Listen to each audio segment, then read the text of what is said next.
Amazon market প্লেসের মানে Amazon market প্লেসের ক্লায়েন্ট আমি অ্যামাজনের বাইরে থেকে নিয়ে আসবো। দেখো এখান থেকে নর্মাল অ্যামাজনের ক্লায়েন্ট আমি চ্যাট জিপিটি থেকে নিচ্ছি, ঠিক আছে। চ্যাট জিপিটিতে আমি আসি, এখান থেকে কি আমাকে অ্যামাজনের একজন ক্লায়েন্টের ইমেল দেওয়া আছে, ইমেলটা আমাকে সরাসরি দিতে পারবে না, দিছে অল্প কিছু ইমেল দিছে, যাই হোক। এরপরে এখান থেকে দেখো যে ওরা কি বলতেছে, যে আমি যখন বললাম যে অ্যামাজনের নিয়মিত ক্লায়েন্ট এই ধরনের, তো ও আমাকে সরাসরি মেলটা দিতেছে। এরপরে আমার সাথে যখন কনভারসেশন করলাম, তো আমাকে বললো যে মেল দিতে পারবো না, ওয়েবসাইটের লিঙ্ক দিতে পারবো, যেখানে মেল কানেক্ট করতে পারবো। আচ্ছা, এখন আমি কি করবো, এখান থেকে এই যে ওয়েবসাইট লিঙ্কগুলো আছে আমি এগুলোকে কপি করে নিব, ঠিক আছে। কপি করে নিছি, কপি করে এখান থেকে সাপোজ আমি জিমিনি আইডি চলে যাব, গুগল জিমিনির কাছে চলে যাব। হ্যাঁ, জিমিনির কাছে আমরা গেলাম, গিয়ে কি করবো, এই টেবিলটা আমরা ওকে পেস্ট করে দিব। আমরা টেবিলটা যে ওকে এখানে পেস্ট করে দিলাম, পেস্ট করে দিয়ে এখান থেকে আমরা জাস্ট হ্যাঁ টেবিলটা পুরোটা যখন আমরা পেস্ট করে দিব, এখান থেকে আমরা শুধুমাত্র কি করবো, এখান থেকে হ্যাঁ আমরা বাংলা সেটিং করে নিই। আপনারা যেটাতে বাংলাদেশে টাইপ করতে পারবেন, কোনো প্রবলেম নেই। এখান থেকে একটু আমার ল্যাপটপ একটু আচ্ছা, আমরা এখান থেকে পাঠিয়ে দিছি।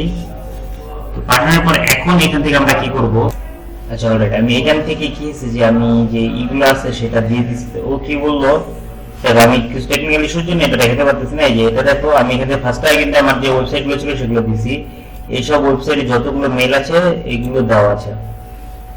এখান থেকে আপনার প্রদান করা 1000 ওয়েবসাইটের তালিকা ইমেল অ্যাড্রেস সরাসরি দেওয়া সম্ভব নয়। ওয়েবসাইট একের ইমেল পরিষেবা বড় একটা ব্র্যান্ডিং কোম্পানি সরাসরি কোনো ইমেল অ্যাড্রেস লাগে না। আছে এখান থেকে আমি কি বলবো, যে ওকে 100 না হলেও মানে 1000 না হলেও আমাকে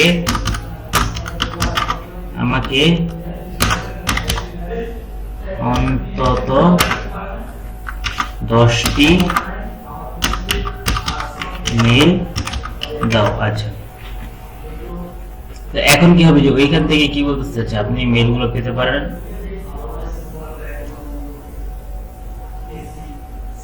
এখান থেকে দেখো যে ইমেল অ্যাড্রেস যে ঠিকানা আছে সেটা কিন্তু আমাকে দিয়ে দিছে, ঠিক আছে। যে ইমেল যে আছে 10টা কোম্পানি, এগুলো একটাও ফেক মেল না, ঠিক আছে। এগুলো একটাও ফেক মেল না।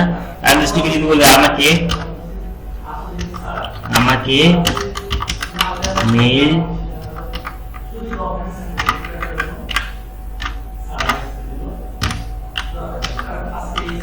গুলো সাজিয়ে দাও,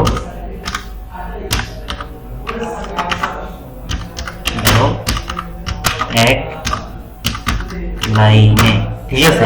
এখন আমি ওকে দিব, তুই কি আমাকে এক লাইনে মেলগুলো সাজিয়ে দিবি। তো এরপর আমরা নরমালি মেল করবো, যেমন একটা একটা করে মেল করতে আমাদের টাইম লাগে, আমরা এখানে একটা একটা করেই করবো, ঠিক আছে। এই এক লাইনে দিছে, তো আমরা কি করবো, এখান থেকে ফার্স্ট একটা কপি করবো, কপি করে এটাকে সে মেইলে নিয়ে যাবো। এভাবে করে করে আমরা একটা একটা করে মেসেজ দেবো। প্রতিদিন আমরা এভাবে করে অনেকগুলো দিতে পারবো, কিন্তু আমরা অ্যামাজন থেকে এভাবে করে নিতে যাই, একটা সম্পর্ক আমাদের আইডিটাকে ওরা ব্ল্যাকলিস্ট করে দিবে কিংবা সাসপেন্ড করে দিবে। অ্যামাজনের client AI ChatGPT Gemini থেকে আমরা নিচে কিভাবে সেটা দেখতে পাচ্ছ। যাই হোক, আমরা নেক্সট ভিডিওতে দেখবো যে আমরা কিভাবে করে ওদেরকে মেইল লিখবো, কিভাবে পাঠাবো, আমাদের সার্ভিসটা ওদের কাছে কিভাবে আমাদের সার্ভিসটা ওদের কাছে পৌঁছাবো। সেই আজকে ভিডিও পর্যন্ত, আল্লাহ হাফেজ।